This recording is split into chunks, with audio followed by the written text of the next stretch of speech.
कल है हमारे घर में बसोड़ा यानी कि शीतला माता की पूजा। इस दिन की खास बात यह है कि खाना एक दिन पहले ही बनाना पड़ता है, यानी कि रात को, और उसी खाने का ही शीतला माता को भोग लगता है और वही खाना हम सब लोग खाते हैं।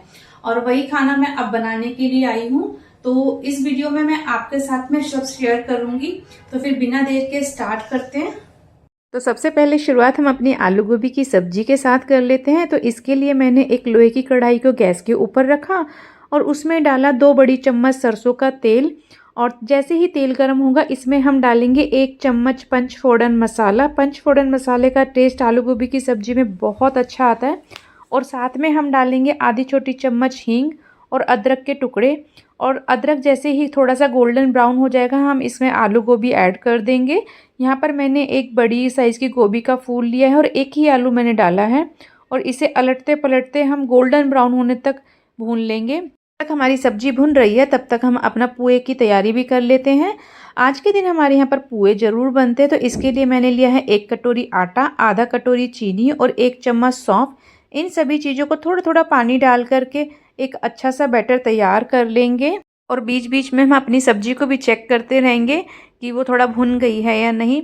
ये देखिए हल्की हल्की सी सब्जी भी भुनने लग गई है, लेकिन अभी इसको और भूनना है। और तब तक हमारा ये जो पोहे का बैटर है वो तो तैयार है, इसको एक साइड रख देते हैं। अब हम दही बल्ले की तैयारी कर लेते हैं।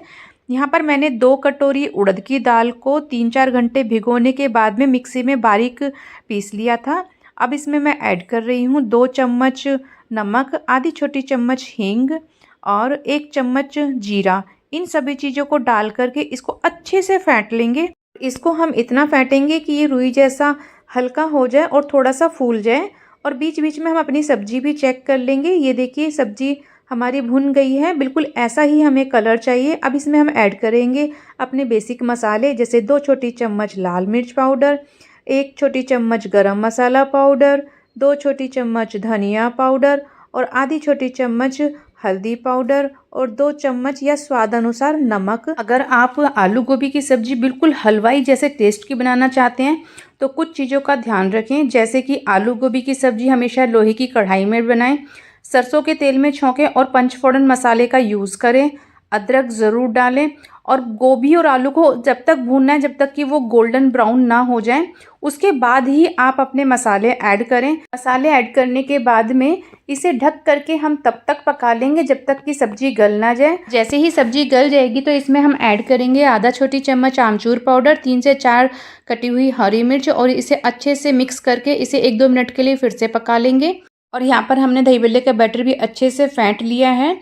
और दही बल्ले का बैटर अच्छे से फिटा है या नहीं इसे चेक करने के लिए आप 1 कटोरी पानी लीजिए, उसके अंदर जो बैटर है उसको थोड़ा सा डालिए। अगर जो आपने बैटर डाला है वो एकदम से ऊपर की तरफ तैर रहा है तो समझिए आपका दही बल्ले का बैटर बिल्कुल परफेक्ट फिट करके तैयार हो गया। इससे बिल्कुल फ्लपी आपके दही बल्ले बनेंगे।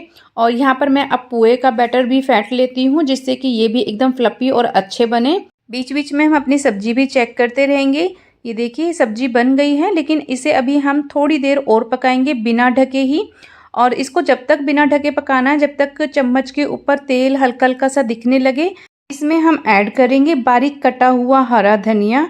सब्जी बिल्कुल अच्छी तरह से बन करके रेडी हो चुकी है। अब इसे हम एक साइड रख देते हैं और दूसरी तरफ कढ़ाई में तेल गरम कर लेते हैं, ताकि अब हम दही बल्ले और पुए भी बना लें।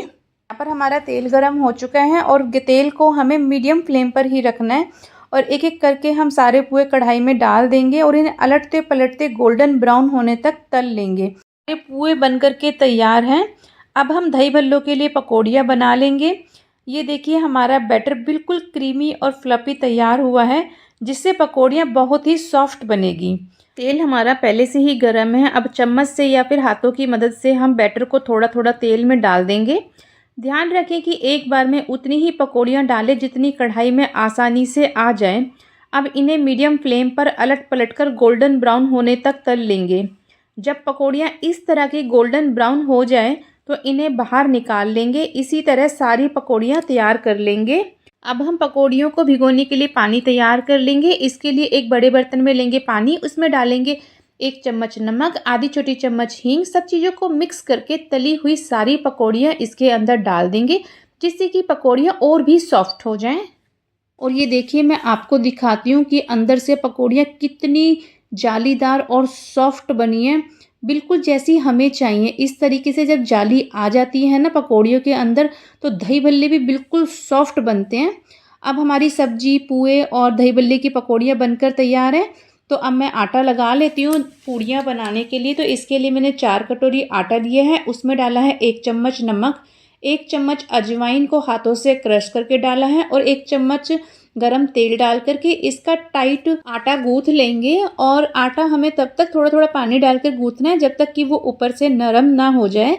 इससे पूड़ियाँ अंदर से सॉफ्ट और बाहर से क्रिस्पी बनेगी। ये हमारा आटा भी बिल्कुल तैयार है। अब हम चावल बना लेंगे जो कि मुझे पूजा के लिए चाहिए। तो इसके लिए मैंने आधा गिलास चावल 1 घंटा पहले धो करके भिगो दिया था 1 गिलास पानी में। और इसे मैं अब डाल रही हूँ एक कुकर में। कुकर में डालने के बाद इसमें मैं आधा गिलास पानी और डालूंगी, क्योंकि मीठा चावल बनाने के लिए पानी थोड़ा सा ज़्यादा डलता है, क्योंकि थोड़ा देर से गलता है इसीलिए। और यहाँ पर मैं डाल रही हूँ आधा कप से भी कम गुड़, जिसे मैंने कूट दिया था थोड़ा सा। इसे डाल करके ढक्कन लगा करके मीडियम फ्लेम पर 3 से 4 सीटी आने तक पका लूँगी। और मुझे बनानी है अभी पूजा के लिए पूरियाँ। ये पूजा के लिए पूरियाँ थोड़ी अलग से बनेंगी, छोटी छोटी सी पूरियाँ बनती हैं, तो पहले मैं वही बना रही हूँ। के बाद में मैं बनाऊंगी जो घर पे खाने के लिए पूड़ियाँ हैं वो। और इसी तरीके से मैं सारी पूड़ियाँ बना करके तैयार कर लूँगी। और एक तरफ चावल बनने के लिए रख ही दिए हैं, वो भी बन जाएंगे तब तक। ये देखो ये सारा खाना बन चुका है। ये पूए बन गए हैं, दही बल्ले बन गए हैं, और इसमें पूड़ियाँ हैं, आलू गोभी की सब्जी है, चावल है, और दही फ्रिज में, और चटनी भी फ्रिज में रखी हुई है। और तुम्हें एक बार रसोई की हालत दिखाती हूँ, क्या हाल हो गया काम करते करते रसोई का। सारा खाना मेरा बन चुका है। रसोई की हालत अब बहुत बुरी हो चुकी है, उसे समेटूंगी और सुबह जाऊंगी माता पूजने के लिए। और डिनर के लिए मैं सोच रही हूँ थोड़े से जवे बना लेती हूँ, क्योंकि ये सब खाना तो सुबह ही खा पाएंगे, भोग लगेगा तब। फिर फटाफट से अब समेटती हूँ किचन को। और काम करते करते मुझे शाम के 7 बज गए थे, दिन भी छिप गया। तो बेटे ने पूजा कर ली थी, आज मैं पूजा भी नहीं कर पाई। अब खाना बनाना है, डिनर बनाना है, तो फिर सुबह मिलेंगे। अब अभी बजे हैं सुबह के 6 और मैं नहा धो करके बिल्कुल तैयार हो गई हूँ। और अब मैं जाऊंगी माता पूजने के लिए। वैसे पूजा की थाली तैयार करनी बाकी रह गई है। और ये देखो मैंने रात को मेहंदी लगाई थी, क्योंकि जब माता पूजने जाते हैं ना तो मेहंदी जरूर लगाते हैं, और नेल पेंट भी लगाया था मैंने, देखो। तो ये सब काम मैंने रात को ही कर लिए थे। और अब मैं फटाफट से पूजा की थाली तैयार करती हूँ और जाती हूँ माता पूजने के लिए। पूजा की थाली तैयार की, उसके बाद में पूजा करने के लिए चली गई। जाने से पहले मैंने दोनों बच्चों को उठा दिया था और उनसे कह दिया था कि जब तक मैं वापस आऊँगी तब तक तुम दोनों नहा धो करके तैयार हो जाना, क्योंकि आज दोनों का एग्ज़ाम था। और घर पर वापस आई तो हमारे यहाँ पर क्या होता है, द्वार पूजा होती है छोटी सी, इसलिए सबसे पहले द्वार पूजा की, उसके बाद ही घर के अंदर आई। फिर घर के अंदर आई, थोड़ी बहुत घर की पूजा की, उसके बाद हमारे यहाँ ना खाने का बायना निकलता है, तो मैंने खाने का बायना निकाला। और जब सारे काम हो गए तो हमारे यहाँ पर बड़ों के पैर छूने की परंपरा है। अब मेरे घर में तो मेरे हस्बैंड ही मुझसे बड़े हैं, तो मैंने उनके पैर छू करके आशीर्वाद लिया। ये हमारे घर की छोटी सी परंपरा है, और सच कहूँ तो ऐसे ही छोटे छोटे पल त्योहारों को और भी खास बना देते हैं। अब चलिए फटाफट से हम दही बल्ले भी बनाना सीख लेते हैं। तो इसके लिए पकौड़ियों को सबसे पहले हम पानी से निचोड़ कर निकाल लेंगे, और इसके ऊपर डालेंगे हम फेंटा हुआ दही। दही डालने के बाद हम डालेंगे ये मीठी इमली की सौंठ। सौंठ बनाने की रेसिपी मैं पहले ही चैनल पर अपलोड कर चुकी हूँ, आप वहाँ से देख लीजिए, बहुत ही टेस्टी ये चटनी बनती है। इसके बाद में हम डालेंगे इसके ऊपर लाल मिर्च पाउडर, नमक और भुने जीरे का पाउडर। सब चीज़ें डाल करके हम इसे सर्व कर लेंगे। आज की वीडियो यहीं ख़त्म होती है। आपका बहुत बहुत धन्यवाद वीडियो देखने के लिए। मिलते हैं अगली वीडियो में एक नई रेसिपी और नए व्लॉग के साथ।